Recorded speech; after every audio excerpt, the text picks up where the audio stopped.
খাসির মাংস দিয়ে আজ বগুড়ার বিখ্যাত আলুঘাটি করব। হলুদ, লবণ, মরিচ, মশলা সব কিছু দিয়ে ভালোভাবে মাখাবো। আলুগুলো আগে সিদ্ধ করে রেখেছিলাম, তারপর আলুগুলো গালিয়ে নিব। মাঝখানে মাংসগুলো সিদ্ধ করে নিচ্ছি। মাংস সিদ্ধ শেষ হয়েছে, এখন ভালো করে কষে নিচ্ছি।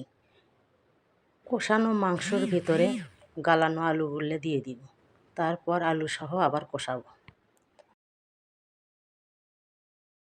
কষানো শেষ, গরম পানির ঝোল দিয়ে দিব।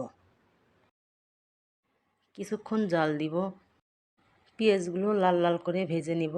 নেওয়ার পরে আলুঘাটি বাগার দিব। হয়ে গেল বগুড়ার স্বাদের আলুঘাটি।